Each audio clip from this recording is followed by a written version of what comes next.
such an honor to be here. Of course, I wasn't expecting to be the person in conversation with you tonight. I thought that was going to be my wonderful colleague, Mariam Hassan Al Thani, but she sadly had a bit of an accident, so she's not in a good state to have this conversation. But we'll have more conversations in the future, no doubt. And it is a true honor to be with you this evening. And sometimes I have this experience, I look at a lot of photography gets sent to me, I sort of seek it out, I travel.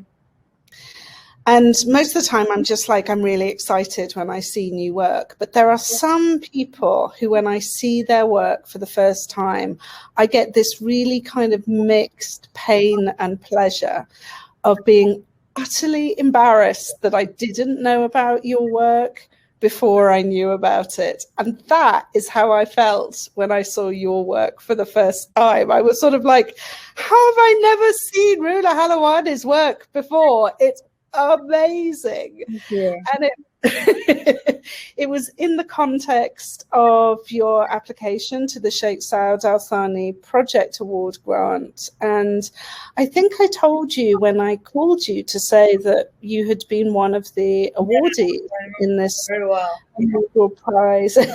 But it was like, as soon as I saw your application, I was like, we're doing the right thing.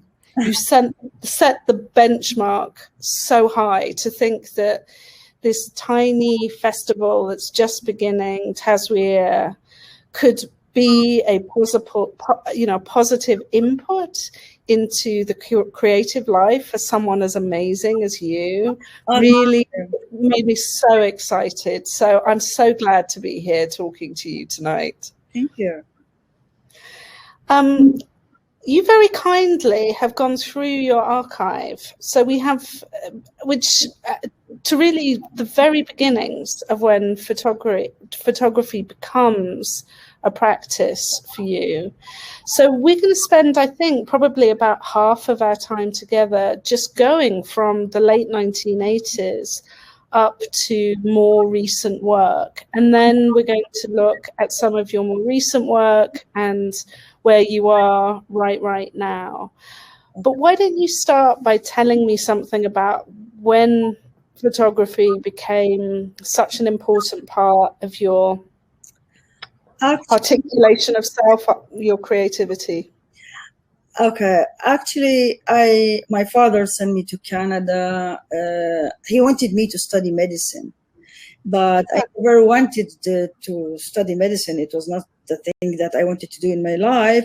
I went to Canada to study, so I started studying math and physics, because I always liked math and physics, and I was really good at math and physics. So I thought it would be easy subject for me, but I didn't know what to do with it later, because I never thought I would teach math and physics. When I was going into my 4th year of math and physics, I had just 6 credit hours to finish. Over the summer, I was supposed to go visit my brother in California. I ended up not going because I was supposed to go with my little brother, and we had arguments, and I decided I don't want to spend the summer with him. I stayed, and one of the it was funny. And then I saw a friend from Hong Kong. I asked her what she was doing over the summer. She said she was taking a photography course. I told her, they teach you how to take pictures? That's funny. I never heard of that. Such a thing. And then I decided, why not? Go take pictures, learn something new. I went to the teacher. His name was Hans Domisch. He was a German teacher. I told him I want to take the photography course. He asked me if I know how to take pictures, if I ever used the darkroom. I said, no, everything, no. He said, listen, kid, just go and come back to me during the year. You already missed a week of classes, and I cannot take you. Anyways, I went back after 2 days, and I insisted, and I told him I would drop the course if I don't do well, and I want to take this course. He said, okay, come, you want. The first lecture, he put some slides, and he started to discuss them. I decided I want to study photography, and I want to become a photographer. From the first lecture, I said, this is what I want to be. This is what I like. where was it hiding? And it was very interesting. Like I got the highest mark in the class, and he really encouraged me to continue taking pictures and to continue with photography. And after I finished the 6 credit hours of math and physics, my father asked me to come back. I refused. And Hans Domisch gave me a scholarship to finish photography. And that was really, yeah. And I stayed for 2.5 years and I finished photography.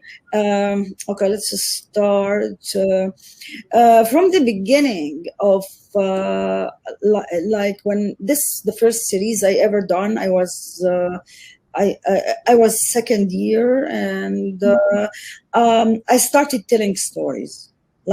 From the beginning, I liked it. I liked with my photography to tell a story, and I did this series, and it was like collage, but not, of course, in Photoshop. Photoshop digital didn't exist. I would cut the pictures and tell a story about my people and you know what was going on. Like I was watching Palestine from far away, and how do you go to the next slide? How come it's not going? Let's go there. So can you see next? Yes, I did, but it didn't go.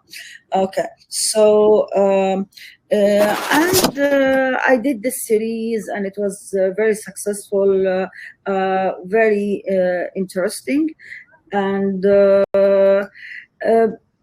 it was, I didn't study photojournalism. You know, I was in a course that was related to art, and the series was, I think, 14 photographs that I did, and I told the story how at the end, how we had been asking for other countries, Arab countries, to help us, and nobody was listening. And you know, I don't know why I started in 1967, but it ended in 87 because it's the and then later on I took sculpture. I liked the sculpture very, very much, and actually my sculpture teacher really encouraged me to do sculpture, but I really liked photography more, and I found myself in photography, not in sculpture, but I did a little bit of sculpture. Since I started photography, I did stories about me, my people, my land, and so on. When I did this series, the sculpture teacher, I broke the sculpture and I photographed it, and I set up the scene with light, harsh light, with the car light, my friend's car light, and the tree moving. I always use the light cars in many of my projects until today. But the sculpture teacher was looking for the sculpture. He didn't mark it, and I broke it already. And he left the messages for me everywhere. Rula, come! I need your sculpture. Where's your sculpture? I went up to him. I told him I broke it, and I did the series with it. He said, "What? What is your sculpture?" And then I told him, "Well, Hans Domisch loved the story I did. Do you want to see it?" He said, "Okay, I have no choice. Go get the pictures." I told him what I mean. This sculpture symbolizes my people, and we get killed, we die, and the world is just watching, nobody paying attention. And I use the light for hope, and the moving tree, the more we die, the moving tree symbolizes war. The more we die, more wars happens and attacks. Actually, he liked it, so it was fine. When I was in Canada, I never thought I would go home and become a photojournalist, but how did it happen then? Was it time to go back? In the beginning, when I was in Canada, I wanted to continue with art photography, and I had ideas. But I was watching the Intifada, the first Palestinian uprising from Canada. So when I decided to come back, and it's time to come back, I said I was gonna try photojournalism for a while, for a couple of months, and then switch into art, because I wanted to see what's the Intifada. And my parents, my family, everybody stood against me. They said, "No, No, don't like they didn't. My father didn't like it. Like I'm running down the street. Like I changed a lot in Canada. I left when I went there. I was 18 years old. I came back like about 24 years old. So I changed a lot during these years, and the country has changed a lot. Like when I came back, I felt like I'm not in the same country. Like it's different. But whenever, like when I started photojournalism, like it was not an easy job for me. Like I was part of the story, and the story was part of me. Like whenever I've seen somebody like a funeral or a woman grieving, like this is the first funeral, even the first person in my life I saw dead lying in front of me. Like I photographed this little boy. He was 9 years old. He was shot in the head in the old city of Nablus. His name was Nidal Ambusi. It was a nightmare for me. Like I went back home screaming and shouting and screaming at everybody, why do we die for this land? We shouldn't die for this land. The land is not more important than the people. Why doesn't everybody just move out and just live in Canada, live somewhere else? What's the use of the land without anybody living on it? And my father was always screaming at me and telling me, no, the land is very important and the people are very important. Also, if there are no land for us to live on, there is no need for us. It's the same as it's the same, people cannot live without the land, and the land cannot live without the people. The two go together. But to me, like I kept taking pictures, and I didn't want to stop. I didn't want to quit photojournalism. I wanted to understand what's going on. I wanted to experience it. I wanted to live it. I wanted to understand why people die for this land, why the land is so important. And the more I took pictures, the more, like, I always talked to people. I always recorded their stories. I was arrested. This is me being arrested many, many times. Even like when I was arrested, I remember in this picture, like somebody from my family was supposed to come and sign for them to release me. I gave them my father number, and he told them, I don't want her, keep her. He doesn't listen to me. I don't want her. He was just like joking. He was trying hard to make me quit. He was telling me all the time, you were so smart. Why didn't you choose a good career? Why did you choose this career? I used to tell him, because I'm smart, I wanted this career. He said no. And one day in 1997, Reuters office called me up. No, it's still okay. Those pictures. I kept, talking to people and, and understand how they think. And I wrote stories whenever I faced like a story that was so important to me, like this story about this woman touching this tree. One day I was asked to photograph a land confiscation, like they confiscated this land to expand the settlement in the back. And many people, like, they went into demonstration and they planted olive trees on their land. And after everybody left, I just was watching this old lady, like she was touching the tree and crying and talking to the tree. I came up to her trying to understand what is she doing. I told her, like, why are you touching and why are you crying over this tree? She said, because I know they're gonna take this tree out and they're gonna take the whole land, and the whole land is gonna be gone, and agri settlements are gonna be built here. So I'm saying goodbye to this baby tree that is not gonna see the light in a few days, and to my country. I used to kind of like research for all of that and write every story, and like trying to understand like why the Israelis are aggressive. And one day, like I was that's what I started a few minutes earlier. I was called by Reuters office to go up and and take pictures of a demonstration in Hebron. So I decided just to go. There was heavy clashes, and all of a sudden, this little boy, he was 16 years old. He was a young man, actually, young, but he's still a child. He came up out of the crowd and started throwing stones. And I said to myself, "Oh my God, not you!" Can't remember his name was Ali or his friend Ali, but anyways, like I met those boys on the street many times playing soccer, and I enjoyed talking to them, and kind of taught them how to take pictures. I would print the pictures that they took and give them back, and and all of a sudden, like, he was shot in the leg. Some Palestinian took him away, and he came back and threw stones again, and he was limping on his leg. And then all of a sudden, I heard very loud sound, and it was very, very scary.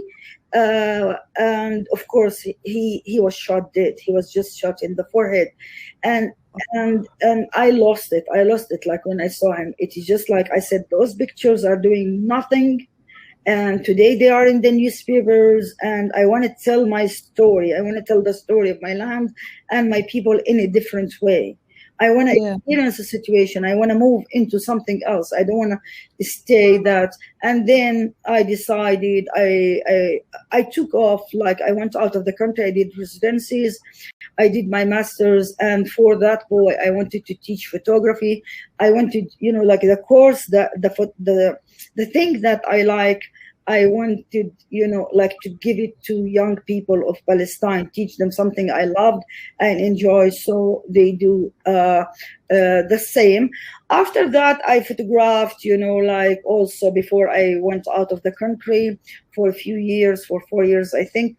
I did some documentary photography. I photographed people, and there was so many like touching stories that I ran through, and it taught me so much about the country and about my country and my people. Like in this photograph on Shati camp in Gaza, I was taking pictures and I was about to leave. I saw this scene.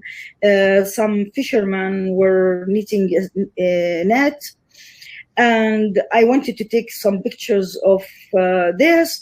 And this guy was singing like for the old days. And this guy was just kind of getting mad. But I didn't know why he was so upset sitting there. Then all of a sudden he pulled out of the group and he left, and he started crying. And I asked him, "Why are you crying? Like, why did I bother you because I was taking a picture?" He said, no, daughter, you didn't bother me. But this guy, when he was singing, he made me feel like it's 50 years ago when I was a little child sitting in my old village, and people like around me were my father, my grandfather, and my brothers and sisters. Most of them are gone now. We're sitting together, and we were much happier in our village. And they kicked us out of the country. And his words took me back 50 years ago, and I felt myself like I am 50 years back. I am not now. And all of those stories, like, they meant so much to me. And when I was recorded them, after I did my master's and I came back to Palestine in 2001. I started teaching at Birzeit University, and I taught in the beginning photojournalism. Now I'm teaching art students and design students. But in the beginning, like in the year 2001, I was teaching the media students. A few months after I came back, the major, huge incursion in 2002 started in the West Bank, and I wanted to photograph this incursion. I saw it on TV. Of course, my family tried to stop me, and they didn't want me to go. Actually, my father told me, period, you're not going. It's a war out there. I said, because it's a war, I never seen a war. I want to go and see a war. He said, no, they will kill you. You will die. I said, I don't care. I want to photograph it. I went out, and it was very, very depressing. I decided, like, I could have published those pictures as regular pictures, not in negatives, but I wanted them to be negatives because I believe at one point, like in the peace process, but really seeing this massive killing, and I can smell even like the death of the people in the streets, and it's the pictures look dark because everything around me looked dark, like I couldn't see anything but dark images. And I photographed this incursion, and it was one of the hardest. It was much harder, like it was a real war. It was a real war. I never seen, and I saw this guy dead in the street. Also, it reminded me of so many things, and he was a simple guy, and I'm sure he didn't know there was incursion. He just went out, and it was really depressing. And I heard so many stories, especially in Jenin camp, and the sad thing, like those stories, like I heard them from my father and from my uncles about what happened in 1948, and it is just kind of a repetition of again of what's happening. So can I ask? Yes. I'd like to just take a step back as we hurtle through your life, and ask you two questions. One is about being a photojournalist. Was it unusual to be a Palestinian woman photojournalist at that time? Yes. I was almost the only woman running in the street with cameras, and my father didn't like that, and he couldn't stop me, because actually he knew once I would decide I want to do something, I will do it. And I really wanted. I never thought like I will do photojournalism for 8 years. I thought I would do it for a month or two, but I wanted to learn more. I wanted to experience more. I wanted to understand the story. I wanted to understand the story on the ground. I didn't want to read books about it. Is just like. And it was a very tough experience, but I wanted to do it. It was not an easy experience, End of the day, like I'm part of the story. I'm not somebody outsider who come and just record what he sees. Like it was not easy. Like emotionally, I would get, I told you, like I would come and scream at home, and my father, would always tell me the same, just like choose another career, But it's too late. It's too late, because I found myself in photography, and I loved it so much. I just there's no way I would quit. And after that, I did many projects, but now I'm talking about a selection. This is like with my projects. It's not like my projects. You can say they come to me. I experience a situation, I live it, and I unfold it as a story. I like to pay attention to stories around me. And I like to present those stories. From the beginning, I liked experimentations, and I did a lot of experimentations. Like for this series, it's about the settlements, and they were talking on the radio. I was going to university that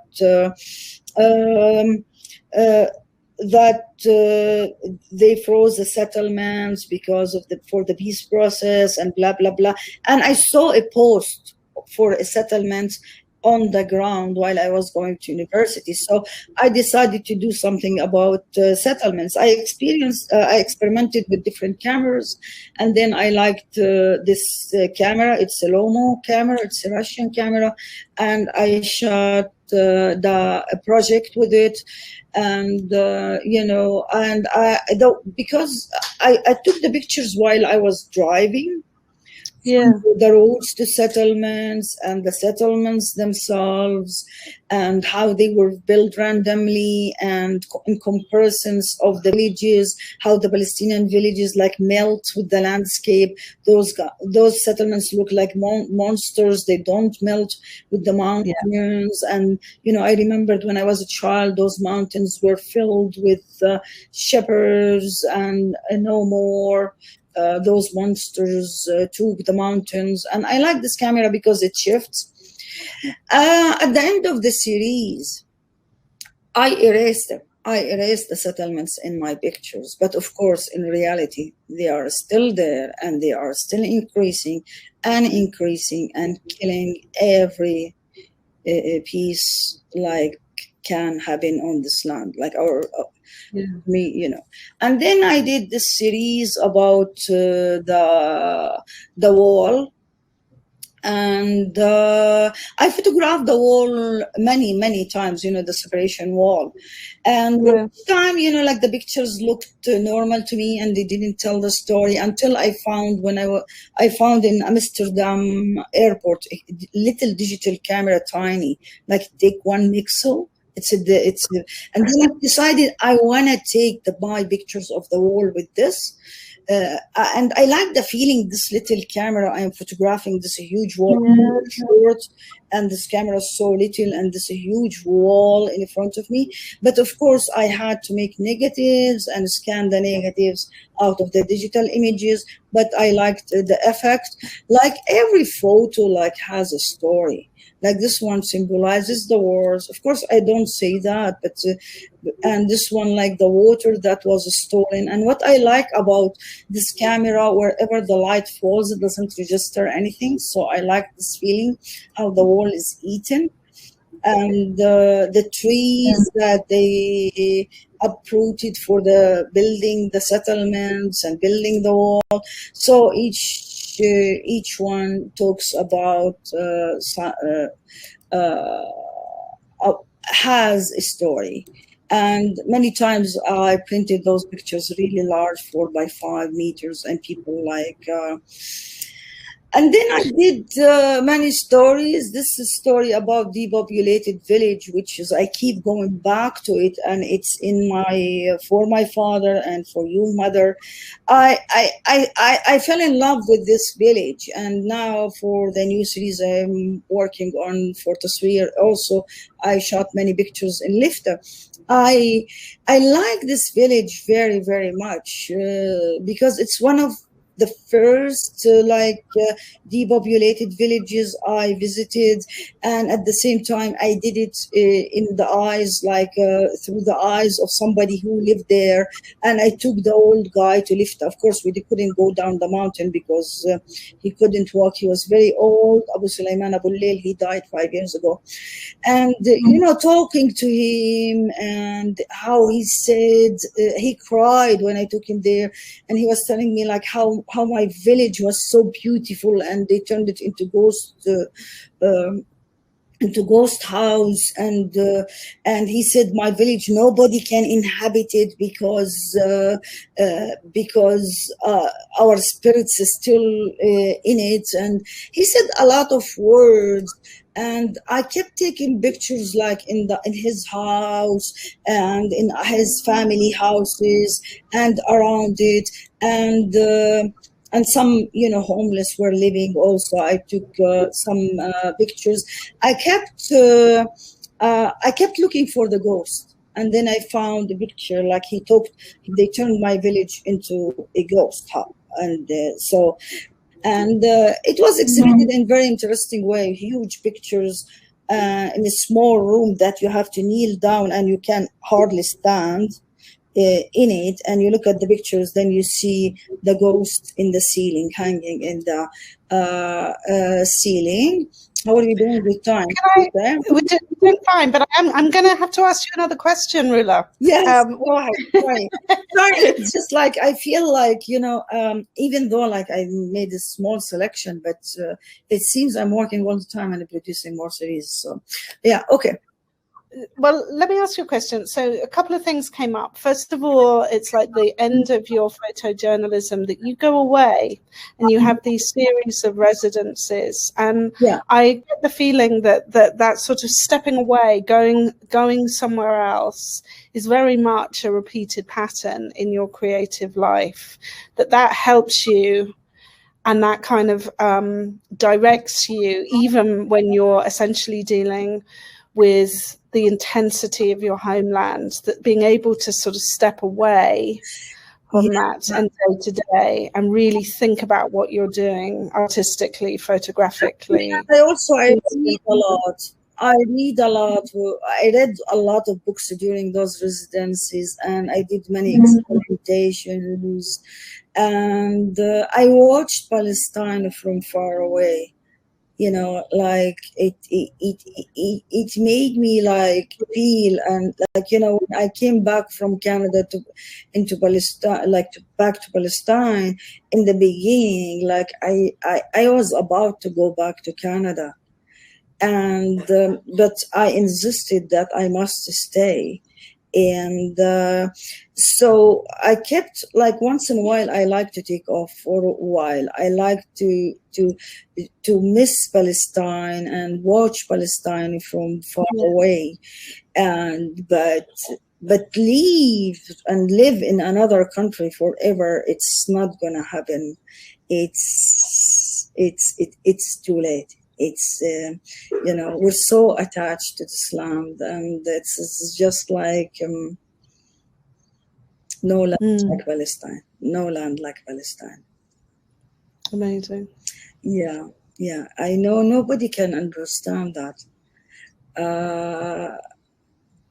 Yeah, we'll talk about it later for my father. I will talk more. Gates to Heaven was a commissioned series they wanted to do about the wall, and I decided, you know, for every project, I like to go around. I like to research. I like to read, especially if I'm using archival images, and but I like, you know, like to spend some time at the site that I am photographing. I like, you know, like to feel the importance of what I'm doing and how to do it.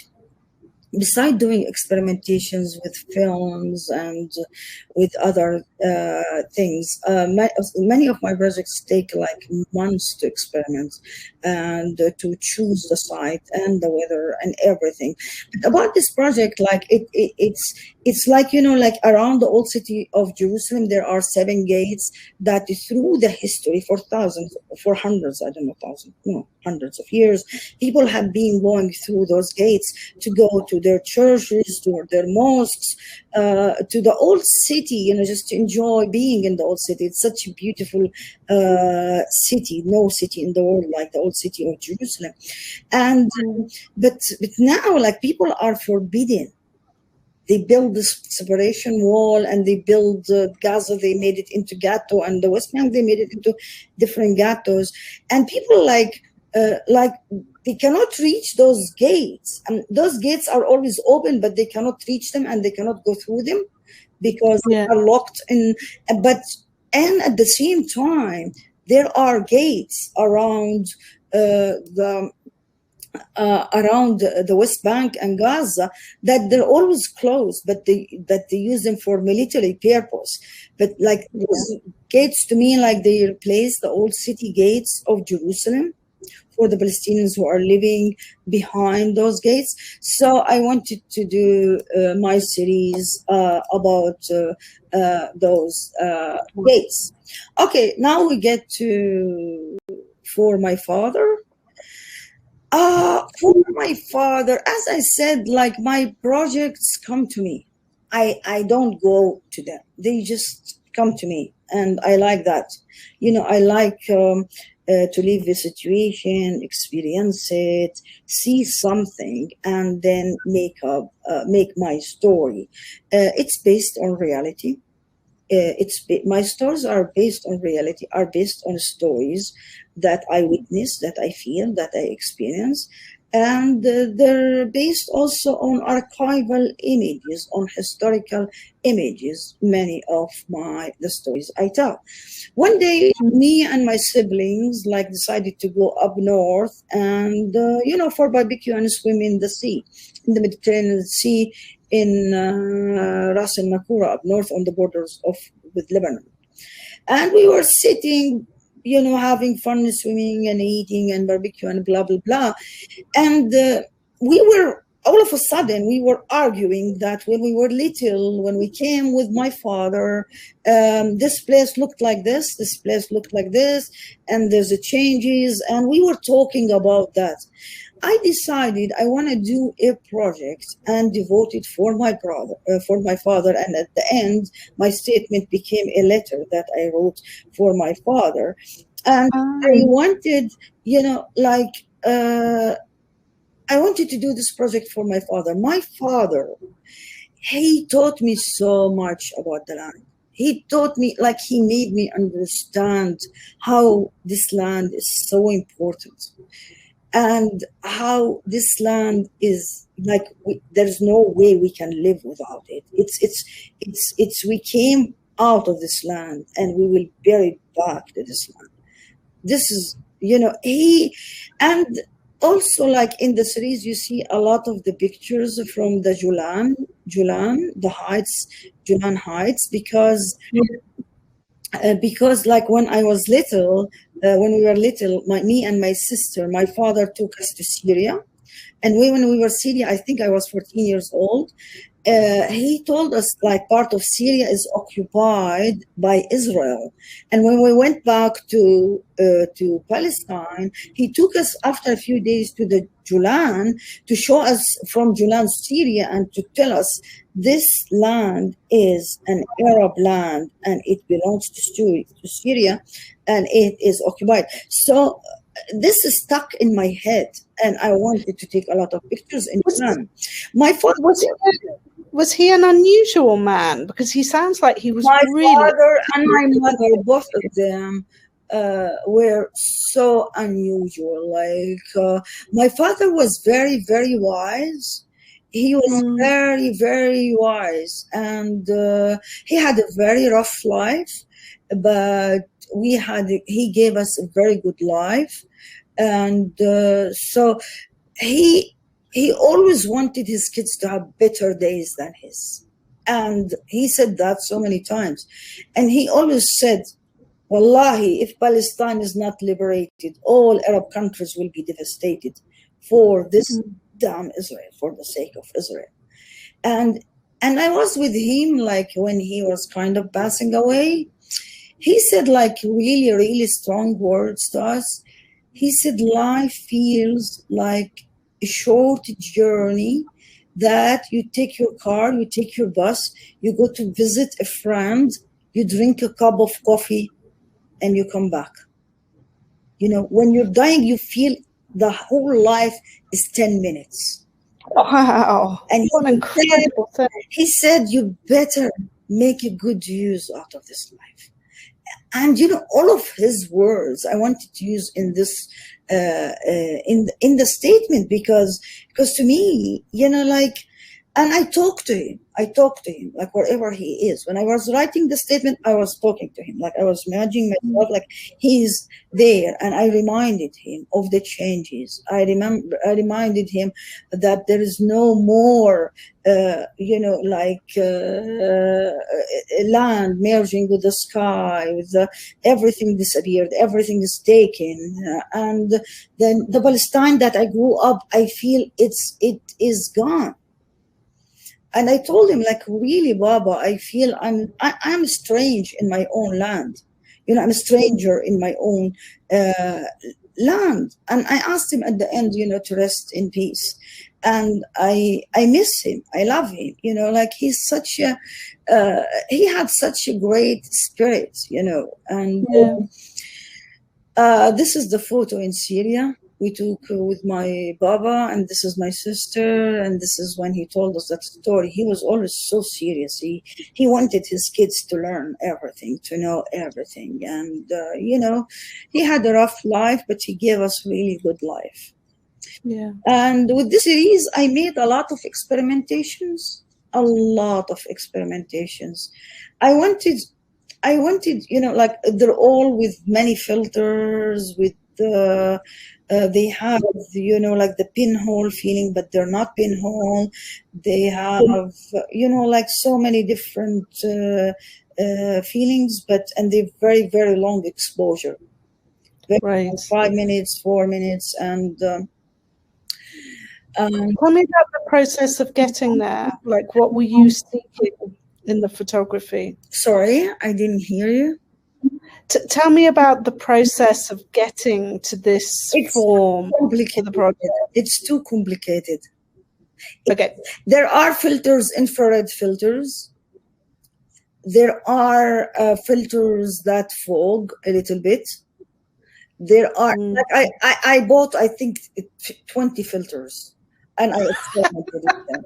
Like this project, it was sponsored by, I don't know, AFAق, the Samlouk Al-Arabi, or by, I can't remember, or some American, I don't know, I can't remember. It was in 2015. But I experimented a lot with filters. I still have the filters. I really wanted this feeling. Actually, at the end, when I got the what I wanted, it was like about 10 filters on the top of each other's. And when I saw the pictures on the computer, I looked at my camera and I saw that the filters are still there. I said, I'm not touching those filters. I'm doing the project the way it is, because if I take them apart, I'm not going to get the same feeling. They have to, because I experimented so much. And then you see me carrying my camera, and if I look through the viewfinder, I see nothing, because some of the filters were infrared, the black filters.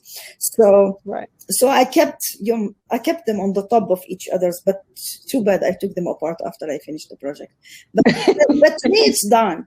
It's done. It has, it has infrared feeling mixed with pinhole mixed, but it's not a pinhole. It's digital camera and other filters, complicated. And I ended up doing, like, shooting the pictures 3 minutes, 4 minutes.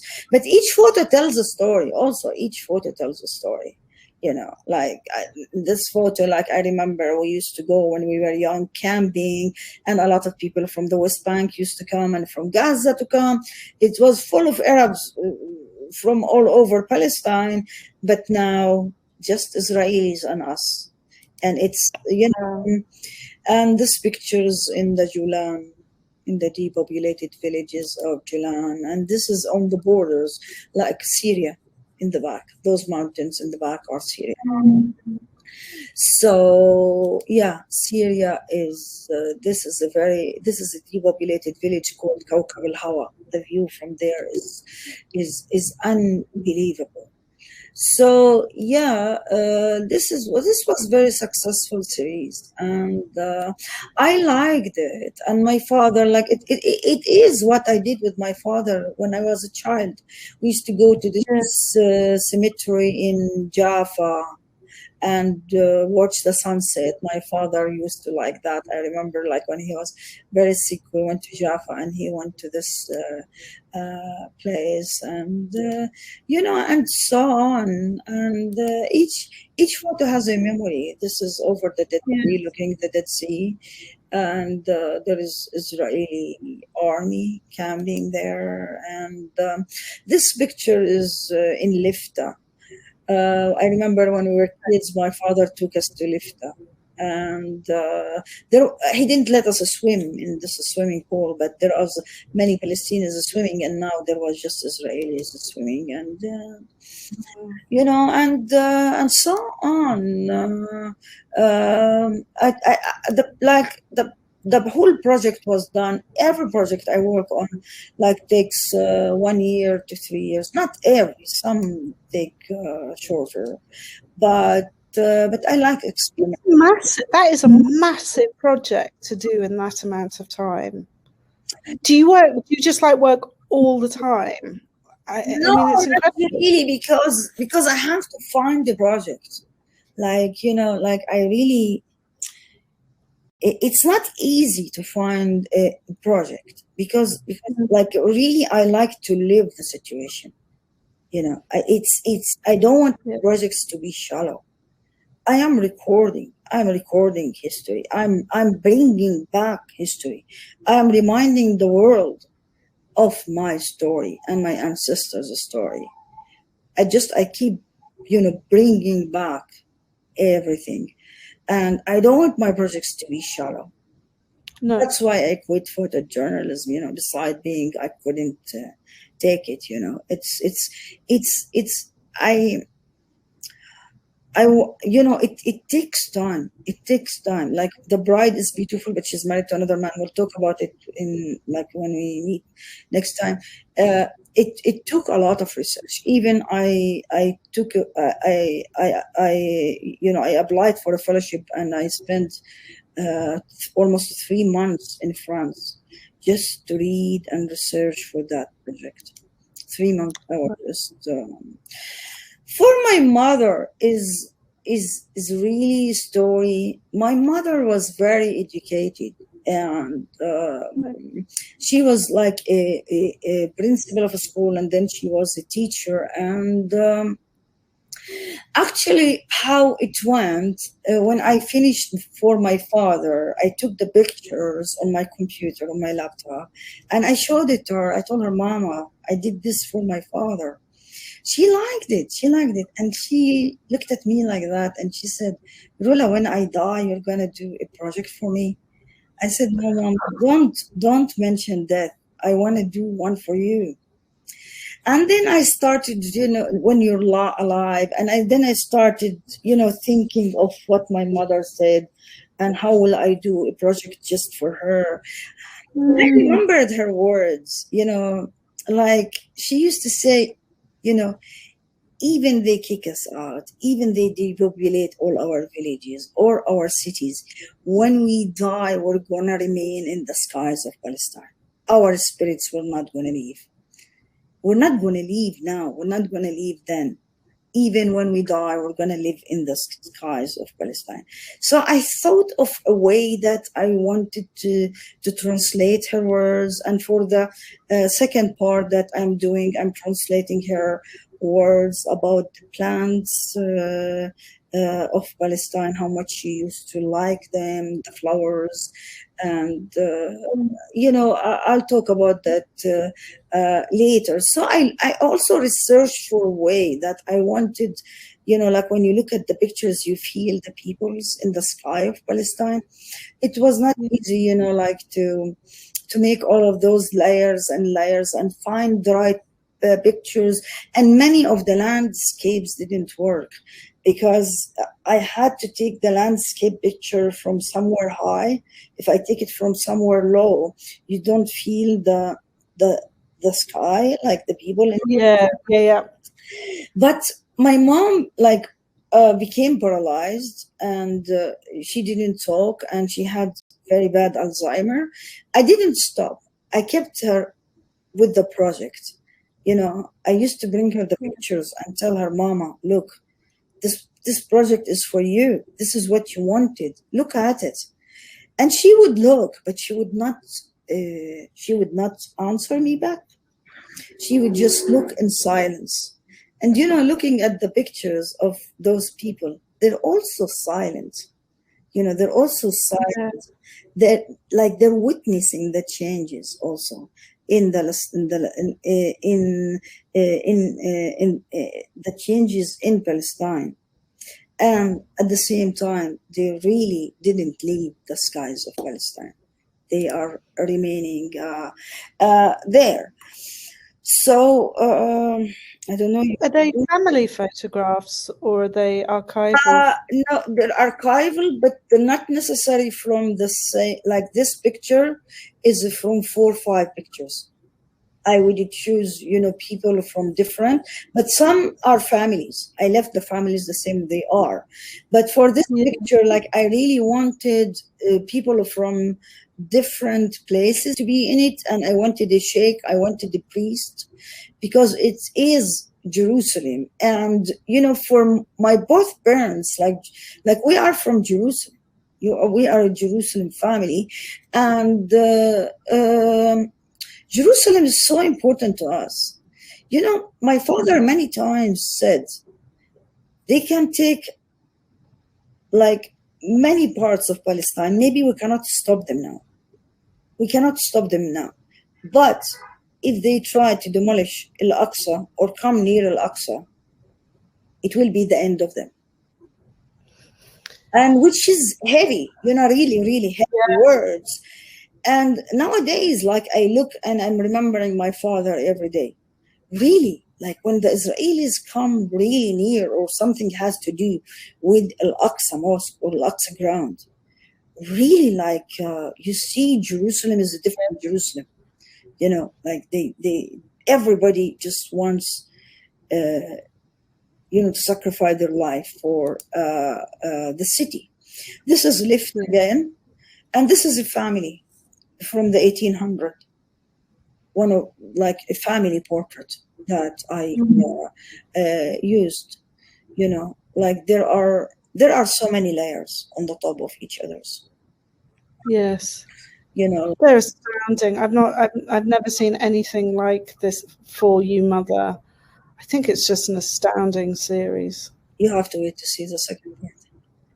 I know, which is. I hope I shouldn't talk too much. No, it's already good, yeah.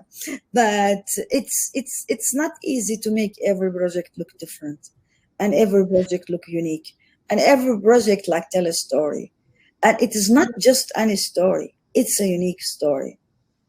It's the story of Palestine and its people. It's not any story, so it has to be like that. And, yes. Yeah. I love using archival images. It's just such a remarkable way to do it. Do you? I mean, is that one of the things that takes the time with each project? Is finding the right technical language, the right form. Finding the right landscape, finding experimentations until I find how the project talk about the story. It takes a lot of experimentations and changes and damaging of films, of filters, looking through archival images to find the right portraits. Like I wanted the portraits to that really look into your eyes. When you look at them, you know, you feel like they look at you and tell you, we are here. We're still here, even though we're dead. We're not going to leave. Like I had to look for those portraits that give you a statement. And of course, I wanted from the city, from the village, older, younger, you know, all of that, you know. And to find the right landscape was not easy. It was very hard. But I enjoy it. This is Safad. It's a village up north, amazing, you know. It's all Jewish live in it. You know, looking back at those villages, really, they didn't love, Israelis don't love the land the way we loved it, and we still love it. They didn't really take care of it. They hurt the land, you know, really, they hurt the land, you know. It must be the toughest thing when you have a granular relationship with this place. Yeah, photojournalism was when I really think about it, working as a photojournalist for 8 years made me understand the picture better. Then I didn't understand why I kept doing photojournalism, but really it really helped me to understand what's happening, and you know, and to do it later in strong stories that based on reality. You know? Yes. And it was tough. It was not easy. It was not easy. And in the beginning, I really could not understand why people die for this land. But now, of course, like yeah, as my father said, there is no need for the people if they had no land, and there is no need for the land if it had no people. So the two are important, and the two are very important, you know, and they go together. God created us, you know, like with land, and you know, and to live and to be in the land. So we came from this land, and we go back to it when we die. It's not easy, and life is not tough. And of course, you know, people dying for this land is not easy thing. It's very hard. It's very hard, but it's our land. It's our land. And your work is so important within the visual narratives of this land and your people. It's amazing. And I really cannot, I know we're not going to talk about it tonight, but I am really so excited about For You, Mother, the second part, and this continuation of visually thinking through, experimenting with this idea of the relationship of people to this incredibly special place. Rula, we have reached the end of our time together, and I'm not surprised we don't have any questions, because your narrative was so comprehensive. I can't thank you enough. Thank you. I look forward to the next conversation with you. You are amazing. So I think if people could use the chat to thank Rula for an incredibly open-hearted presentation of your astounding work. And thank you, Rula. It's been an absolute honor to spend this with you. Thank you. All right. Bye-bye. Bye-bye. Bye.